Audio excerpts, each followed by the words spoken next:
Bueno,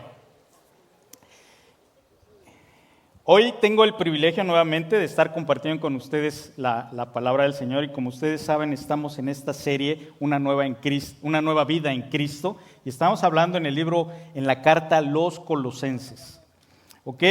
Y hoy vamos a hablar, estamos en el capítulo 3, versículos 12 al 14.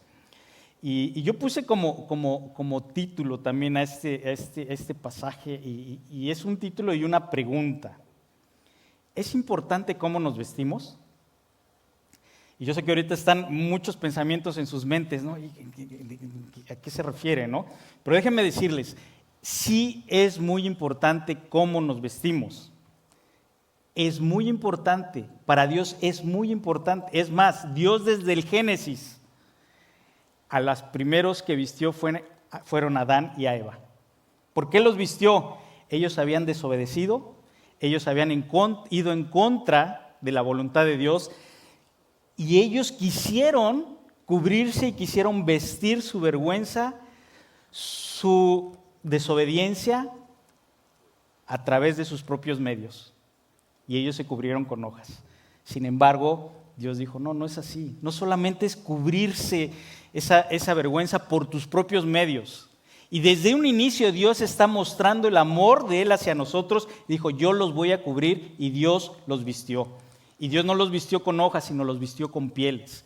Y ahí fue la primera imagen de lo que iba a venir, la redención de Cristo. Fue el primer sacrificio que hubo, y Dios los vistió con esas pieles. Y no solamente los vistió, sino que los cubrió, los envolvió con su amor para restaurar ese corazón que estaba avergonzado. Y es lo mismo que Dios quiere hacer con cada uno de nosotros. Por eso es importante cómo nos vestimos. Y ahorita vamos a ver a qué tipo de vestimenta nos estamos refiriendo. Pero es obvio y es muy, hoy en día, las modas son algo tan fuerte, ¿no? Son algo tan fuertes, hablan tanto de a veces de la identidad, de la pertenencia. La gente se estresa demasiado por la ropa, hay mucho énfasis en todo esto. Obviamente ha generado patrones culturales para pertenecer o no a cierto grupo. ¿Saben? Uno de los hombres más inteligentes en la historia de la humanidad, en la historia moderna, él decidió y dijo, yo no voy a gastar tiempo en buscar la ropa, o me voy a estar perdiendo energía para ver cómo me voy a vestir. ¿Saben qué él hizo? Dijo, yo voy a comprar toda mi ropa igual, del mismo color, y así me voy a vestir y me voy a quitar de problemas. Bueno, este hombre se llamaba Albert Einstein, y ustedes podrán decir si no era inteligente, ¿no? Ahora, ¿cuál es la buena noticia aquí? Primero, que como creyentes debemos descansar en lo que nos enseña la palabra. Gracias a Dios, el Señor no nos pone modas, no nos impone modas, no nos dice cómo vestirnos, tú tienes que vestir así o así. Sí nos da parámetros, y esos parámetros habla de la modestia, en ambos lados, en ambas direcciones. Lo demás es, vistámonos exteriormente como mejor nos sintamos cómodos, ¿no? Como nos sintamos cómodos, pero que pueda también glorificar a Dios. Ahora, ¿por qué estoy hablando específicamente ahorita de vestimenta? Porque hoy vamos a ver el pasaje que les acabamos de mencionar, capítulo 3, versículos 12 y 14. Es un pasaje donde nos habla exactamente de la vestimenta, de cómo nos debemos de vestir. Y Dios le está hablando aquí a los colosenses. Y está hablando exactamente de esa identidad que nosotros debemos de tener al vestirnos. Ustedes, si vamos ahorita allá a la calle y vemos a un policía, ¿cómo sabemos que es policía?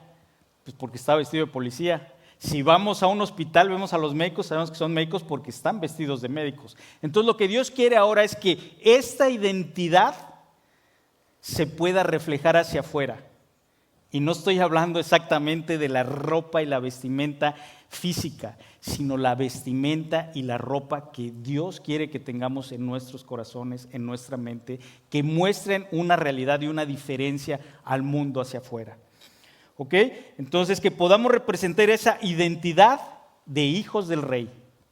Si decimos que somos hijos del Rey, tenemos que vestirnos como hijos del Rey, del Creador, de nuestro Señor y Salvador. Entonces vamos a leer Colosenses 3, 12 al 14. Y si tú tienes Biblia de papel, puedes sacarla. Si tienes celular, no lo saques, porque yo sé que te vas a distraer y vas a empezar a ver todos los mensajes. No saquen su celular, véanlo en la pantalla.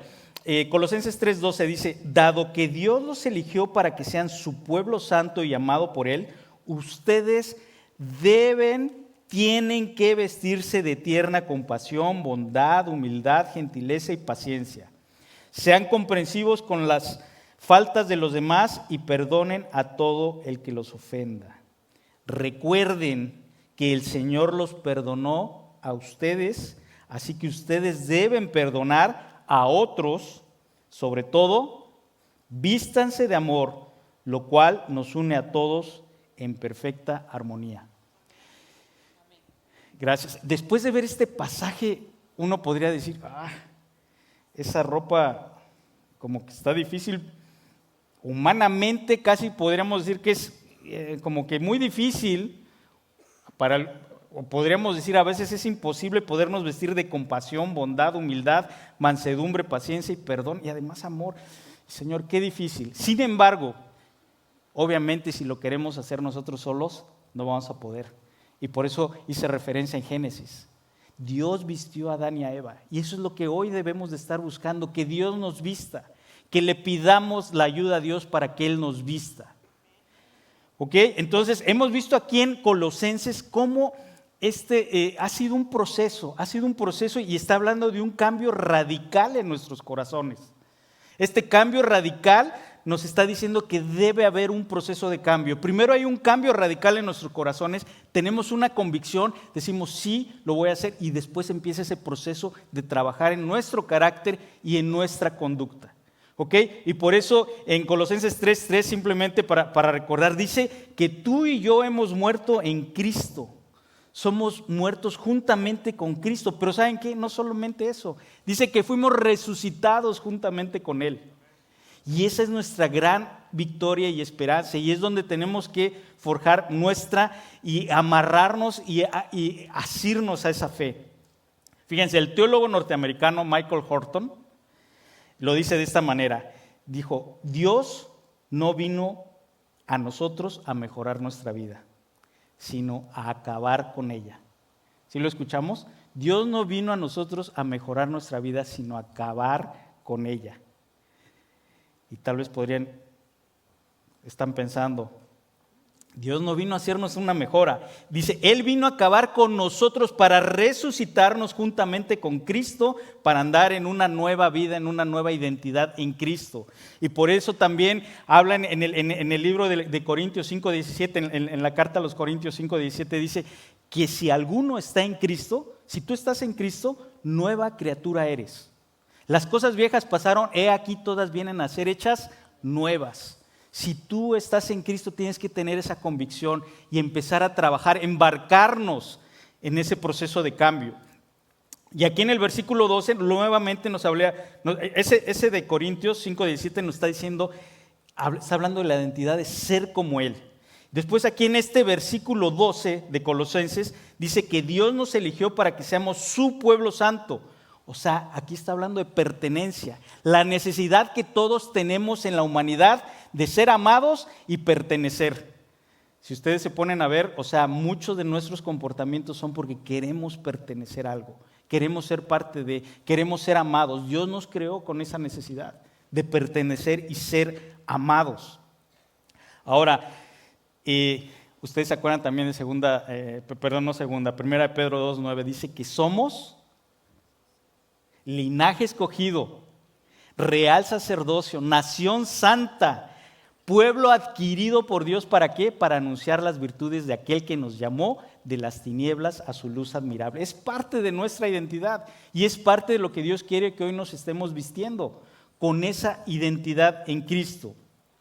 Y este es el primer aspecto en el que Pablo se está enfocando en este pasaje, nuestra identidad. Nuestra identidad en una nueva vida en Cristo. Vuelvo y repito, esta identidad debe estar en nuestro corazón y se debe ir bajando a nuestro carácter para que se demuestre con nuestro comportamiento, y esta vestimenta a final de cuentas nos va a traer beneficio a nosotros y a todo el que nos está rodeando, a todo el que nos rodea. Esa es la identidad que Dios quiere que nosotros tengamos. Fíjense, hace algunos años ocurrió un hecho muy impactante en Las Vegas. Las Vegas, ustedes saben que hay muchísimos tipos de espectáculos. Y en ese espectáculo había un espectáculo que se llamaba el espectáculo de Siegfried and Roy. Ellos, saben que eran ilusionistas, y en su espectáculo ellos manejaban unos tigres enormes, unos tigres de Bengala blancos. Ustedes han visto esos tigres que son impactantes, enormes y hermosísimos. En una ocasión, cuando Roy estaba haciendo alguno de su espectáculo, se tropezó y se cayó. Y eso, al verlo el tigre, ¿saben qué fue lo que hizo? Inmediatamente algo pasó en su mente, pero fue y atacó a Roy.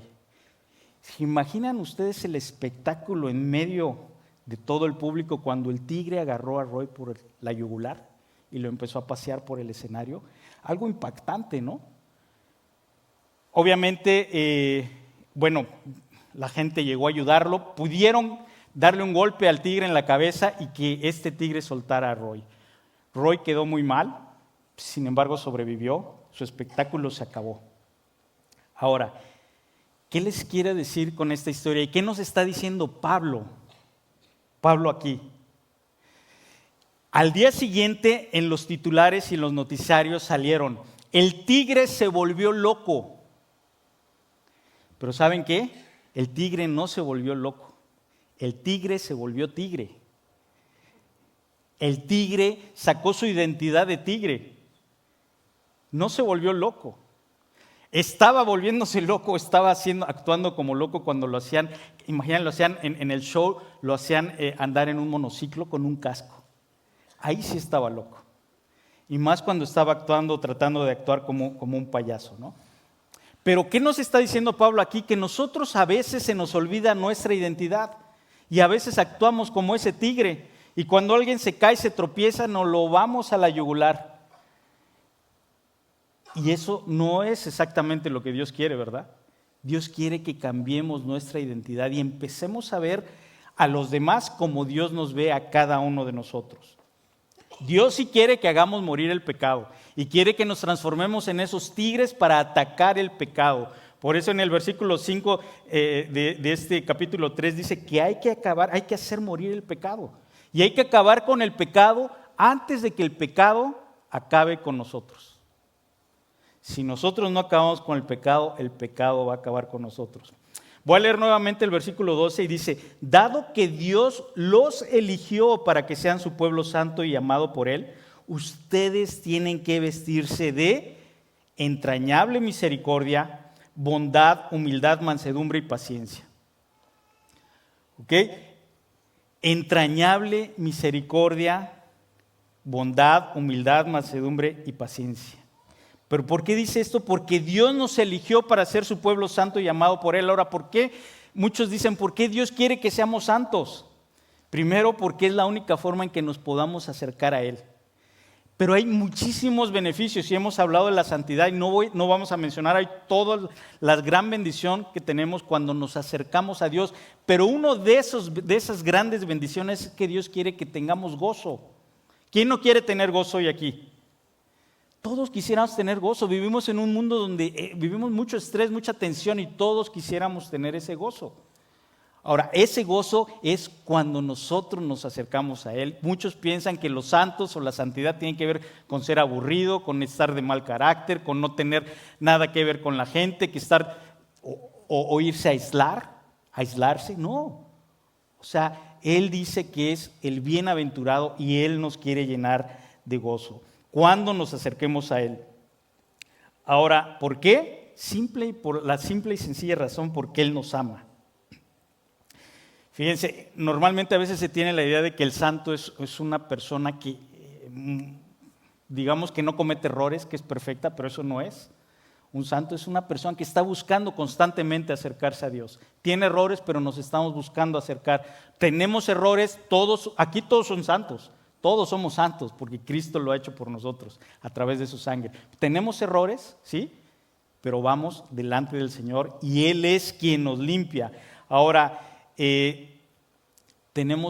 ¿por qué Dios quiere que seamos santos? Simplemente, vuelvo y repito, es porque Él nos ama. Él quiere que nos acerquemos a Él, nos alejemos del pecado porque el pecado destruye. El pecado trae tristeza, el pecado trae dolor. Aunque aparentemente a veces puede traer algún tipo de satisfacción, el pecado destruye. Dios es como ese padre, es ese padre responsable que cuando ve a su hijo de 5 años, a un hijo pequeño jugando con un cuchillo filoso, va a ir y le va a decir, hey, se lo va a quitar, ¿no? Es exactamente lo que Dios hace con nosotros. Y por eso el verdadero gozo es cuando nosotros nos acercamos a Él. El Salmo 19:8 dice, los mandamientos de Dios son rectos. Y fíjense, y alegran el corazón. Cristo dijo, yo soy el camino, la verdad y la vida. Y dice, yo he venido a dar vida y a darles en abundancia. O sea, Él ha venido a darnos vida en abundancia y Él es la vida. Si queremos que nuestra vida sea abundante, sea floreciente, sea una vida llena de gozo en medio de las circunstancias, tenemos que ser santos, tenemos que acercarnos a Dios. Esa es la santidad. ¿Quieren ser santos? Yo quiero ser santo porque quiero los beneficios de Dios, quiero vivir con gozo en medio de los problemas. Ojo, no estamos diciendo que no hay problemas, la palabra es muy clara y dice que nosotros debemos de edificar nuestra casa sobre la roca que es Cristo, porque van a venir tormentas, va a subir el agua, van a azotar los vientos, pero cuando todo acabe, nosotros tenemos que estar firmes en la roca que es Jesucristo. Ok, entonces, ahora, dice que Pablo, ya ese primer punto, dice que fuimos escogidos por amor, ¿no? Y eso tiene que ver con nuestra identidad. Ahora, vuelvo y repito, hay diferentes prendas. Ya que Dios nos está diciendo, vístanse o tienen que ser coherentes con la identidad. Ahora, ¿qué es lo que tenemos que usar para ser coherentes con esa identidad? Y lo que dije podría sonar difícil, pero con Dios todo se puede y es posible. Entonces, en primer lugar, debemos vestirnos de entrañable misericordia. Ese es el punto número 1 de los 7 puntos que vamos a ir viendo ahorita. El punto número 1, entrañable misericordia. ¿Saben qué se refiere a entrañable misericordia? Que realmente te mueve las entrañas, te mueve el interior para amar a otro. No es fácil. No es fácil porque nosotros tenemos la tendencia a ser egoístas, a pensar solamente en nuestros problemas, a estar cómodos nosotros mismos. Esa es una parte de nuestra naturaleza. Pero cuando dice entrañable misericordia, Dios está diciendo que te mueva el corazón. Y si te mueve el corazón, no te va a dejar estar estático. Te tienes que mover a hacer algo por los demás. No solamente escucharlo, sino hacerlo. Y esto es parte de lo que me encanta de esta iglesia, que esta iglesia sale hacia afuera. Sale hacia las misiones, está el Hope Center. Hay mucha gente que está necesitando que alguien vaya y les hable del Señor. No solamente sus necesidades físicas, sino espirituales. Entonces, cuando nosotros sentimos que no somos misericordiosos, que no tenemos esa entrañable misericordia, el primer aspecto práctico que tenemos que hacer es volver al Evangelio y pensar, Señor, tú has tenido de mí misericordia. Yo era un miserable, yo estaba perdido sin ti, necesito que tú pongas esa misericordia en mí para ver a los demás como tú los ves. Señor, ayúdanos a tener esa misericordia. No quiero dejar, ayer me impactó, yo me enteré un poco más tarde, pero hay gente aquí que es súper misericordiosa y tiene entrañable misericordia. Y una de ellas es María Rigo y todo su equipo, todos los que están. O sea, ayer estaban repartiendo abrigos en medio del frío, de la lluvia. Ese es un gran ejemplo de entrañable misericordia. Entonces, que Dios nos ayude a ser esos hombres y mujeres misericordiosos, que no seamos como la parábola del buen samaritano, que, ¿se acuerdan? Que un hombre cayó en desgracia y después pasó un levita, una persona que es un religioso, Dice que lo vio y se hizo a un lado y después pasó un sacerdote y no le hizo caso y sin embargo fue hasta que llegó el samaritano que normalmente no tenía relación con los judíos y fue quien lo ayudó. Entonces que podamos ser esos buenos samaritanos. Hay una anécdota de una niña que alguna vez la escucharon orar y decía: Señor, yo te pido que los malos se vuelvan buenos, pero que los buenos se vuelvan misericordiosos, se vuelvan amables. A veces qué triste es ver que la gente que nos ve, que dicen que los que venimos a la iglesia somos como fariseos, ¿no? Miles de reglas, no hacemos esto, no hacemos el otro y no amamos. Saben, yo estoy convencido que a veces no hay gente atea, hay gente que está resentida con la iglesia, porque Dios en cada uno de nosotros ha puesto ese anhelo de buscarle. Dios ha puesto en nosotros ese anhelo ha puesto ese corazón, porque nadie puede vivir aquí y decir que Dios no existe. Lo dice a veces por culpa de nosotros. Ahora, en segundo lugar, debemos vestirnos de bondad. Lo contrario a la malicia es bondad, es la disposición de nuestro corazón para ver a otro bien. Es la disposición de nuestro corazón para que nosotros no estemos, digamos, envidiando lo que otros tienen. Bondad es el gozo de ver a los otros triunfar, ser exitosos, no solamente en el área secular, sino en el área espiritual. Y fíjense, en Hebreos 12:2 dice: debido al gozo que le esperaba, Jesús soportó la cruz. Nuevamente repito, debido al gozo que le esperaba, Jesús soportó la cruz sin importarle la vergüenza que ésta representaba. Y no solamente la vergüenza, sino el dolor. Soportó la cruz. ¿Saben primero por qué? Porque Cristo quería obedecer al Padre. Dice: mi comida es obedecer al Padre, es hacer la voluntad del Padre. Y en segundo, ¿sabes cuál fue el gozo de la cruz? Tú y yo. La salvación de la cruz. Tu salvación y mi salvación. Un autor dijo que él, cuando iba camino a su crucifixión, él llevaba de un lado la cruz, pero del otro lado llevaba el libro de la vida. El libro de la vida donde si tú has creído, si nosotros que hemos creído, ahí estamos en ese libro de la vida. Y si tú no has creído en el Señor, no te preocupes. Hoy es el día que puedes creer en el Señor y empezar a caminar con Él y empezar a acercarte a Él. ¿Ok? Entonces, Dios nos ha dicho que nos vistamos de entrañable misericordia. Segundo, que nos vistamos de bondad. Tercero, debemos vestirnos de humildad. Y la humildad es esa actitud que nos lleva a actuar como lo que somos, totalmente limitados. Todo lo que somos y lo que tenemos viene de Dios. Él es nuestro creador. Entonces, todo lo que somos viene de Dios. Todos los dones y talentos que Dios nos ha dado es para ponerlo en servicio de otros y en su reino.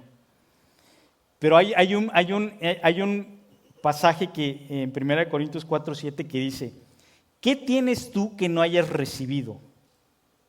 ¿Qué tienes tú que no hayas recibido? Y si lo recibiste, ¿por qué te glorías como si no lo hubieras recibido? Todo nos los ha dado Dios. Tu inteligencia, tu capacidad para los negocios, tu capacidad para dirigir, todo te lo ha dado Dios. Entonces es poner el don de Dios en operación, pero que Dios se lleve la gloria. Esa es humildad. Es lo contrario al orgullo. El orgulloso normalmente es alguien que se siente a veces superior a los demás, todo quiere que gire en torno a él.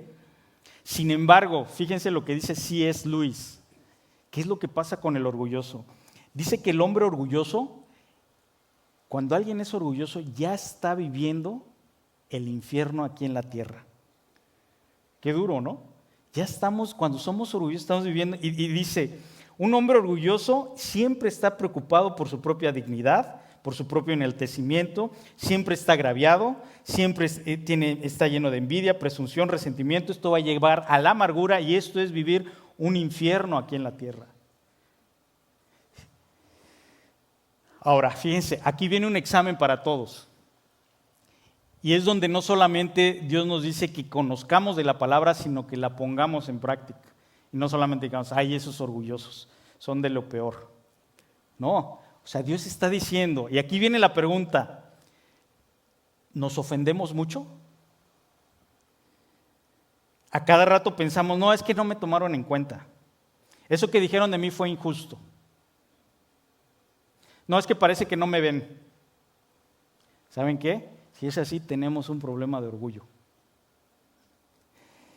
¿Y cuál es el verdadero problema? Hay una cita de Martin Lois que dice, el que está en el piso no tiene miedo de caerse, pero si tú estás en un pedestal, te vas a caer. Y vas a pelear mucho por tu posición, por tus opiniones, por tus argumentos. Entonces, ¿qué nos está diciendo Dios? Seamos humildes. Tendemos a ser orgullosos, sin embargo, Cristo, y eso lo podemos también ver en Filipenses 2:5, que dice que tengamos ese mismo sentir que Cristo tuvo, que no estimó el ser igual a Dios, sino que Él mismo se hizo hombre, y luego no solamente hombre, sino siervo, y luego no solamente siervo, sino que decidió morir por ti y por mí en la cruz. Y bueno, y añade más, no solamente vino a morir, sino una muerte de cruz, que es una muerte realmente espantosa. Era la peor humillación que podía haber en esa época, la muerte de cruz. Entonces, ¿cómo nos debemos de vestir? Entrañable misericordia, bondad, humildad. Dios dice que Él resiste a los soberbios y da gracia a los humildes. Si queremos estar cerca de Dios, tenemos que ser humildes. En cuarto lugar, dice que debemos vestirnos de mansedumbre. Y esta también es una de las virtudes cristianas tal vez más mal comprendidas. Se piensa que una persona mansa es una persona, podríamos decir a veces tonto, que es no solamente, Dios dice que seamos mansos, no mensos. Y a veces pensamos que es una persona débil, que no tiene autoridad o no tiene argumentos para defender sus propias convicciones. Sin embargo, ¿qué nos dice la palabra? Mateo 11:29 dice, aprendan de mí que soy manso y humilde de corazón, y encontrarán descanso para su alma. ¿Podríamos decir que Cristo no tenía convicciones, que no defendía sus convicciones? Él fue el que vino digamos que, a romper el status quo de esos hombres religiosos. Esos que se sentían más cerca de Dios, les dicen, no, ustedes son como sepulcros blanqueados. Entonces, eso es ser manso. John MacArthur decía que mansedumbre es poder bajo control. Y se refería en la palabra se refiere a un caballo brioso, pero que es domado. Ustedes saben el poder de los caballos. Y saben, curiosamente, el poder de los motores se mide en caballos de fuerza. Entonces, ¿pero quién tiene el control de ese motor? O de ese auto, o de ese camión, el que está manejando. Entonces, digámosle, Señor, ayúdame a que tú seas mi conductor. Ayúdame a que tú manejes, Señor, mi vida y que podamos aprender a ser humildes. Otro ejemplo de humildad es Moisés. No me voy a detener mucho en Moisés, pero lo están viendo con las mujeres. Pero Moisés aguantó 40 años ese pueblo quejumbroso, ese pueblo que de todo de todo se quejaban, los aguantó 40 años, al grado de que Dios le dio el título de Dios mismo lo nombró el hombre más manso sobre la faz de la tierra en el Antiguo Testamento, Números 12:3. Entonces se necesitaba realmente coraje, se necesitaba mucha fe, se necesitaba estar lleno de mansedumbre para poder dirigir a ese pueblo, ¿no? Entonces nos tenemos que vestir de entrañable misericordia, de bondad, ¿de qué más? De humildad, mansedumbre. El quinto es paciencia. Una persona paciente es la persona que sabe esperar el tiempo, que no va a reaccionar alocadamente a cualquier circunstancia, a cualquier situación, a cualquier provocación, sino que sabe esperar el tiempo de Dios. Y tal vez estés diciendo, Señor, es que yo no aguanto a esta persona. Yo quiero que lo hagamos también práctico, y esta forma práctica es pensar, ¿cuántas veces hemos provocado a Dios? ¿Y Dios cómo ha sido? Paciente. ¿Cuántas veces provocamos a Dios antes de conocerle? Y Dios fue paciente, esperándonos. Ahora, ¿cuántas veces le hemos provocado a Dios ahora que le conocemos más? Y Dios ha sido paciente. Esa es una de las virtudes de Dios que tal vez podríamos nosotros amar más. Porque si Dios fuera como nosotros, ya nos hubiera destruido. Por su misericordia, Él no nos ha destruido. Entonces, ahora, y aquí viene otro reto, y quiero que ustedes se imaginen, ¿qué pasaría si en nuestras relaciones personales nosotros aplicáramos todo esto y nos vistiéramos exactamente como nos está diciendo aquí en Colosenses 3, del 12 al 14? Que nos vistiéramos con mansedumbre, con entrañable misericordia, humildad. ¿Qué pasaría con nuestra relación con nuestras esposas, con nuestros amigos, con nuestros hermanos, con nuestros vecinos? ¿Qué pasaría? Realmente estaríamos viviendo en otro nivel y podríamos entonces ver lo que Dios nos está diciendo, que vivamos con gozo. El mundo, y ustedes ven los anuncios y ven la televisión y todo, lo que quieren es como que ofrecer felicidad, que el hombre sea feliz. Sin embargo, son puertas falsas. El único gozo y felicidad nos los puede dar nuestro Señor. El sexto punto dice, deben vestirse de perdón. Y se los voy a leer, esto habla por sí solo. El versículo 13 dice, sean comprensivos con las faltas de los demás y perdonen a todo el que los ofenda. Recuerden que el Señor los perdonó a ustedes, así que ustedes deben perdonar a otros, soportándonos unos a otros, perdonándonos unos a otros, si alguno tiene queja contra otro. Yo no sé si ustedes se han dado cuenta, pero no hemos llegado al cielo. Estamos aquí en la tierra. Y en la tierra estamos rodeados, y las iglesias, nuestras iglesias, no están rodeadas de gente perfecta. Están rodeados de pecadores como tú y como yo. Entonces, lo que Dios está aquí diciendo es que todo esto, vístete para que lo pongas en práctica. Y no se trata de que aquí haya algún conflicto y salgo corriendo y me voy a otra iglesia. Y nos volvemos como fugitivos eclesiásticos de una iglesia en otra. No, Dios nos está diciendo, arreglen los problemas, perdónense unos a otros. ¿De qué sirve que nosotros digamos, o como Cristo lo dijo, qué ventaja o qué hay algo para exaltar si tú amas al que te ama? La diferencia es amar al que no nos ama, amar al que nos ofende. Ese es cuando Dios quiere que pongamos en práctica ese fruto del Espíritu. El amor.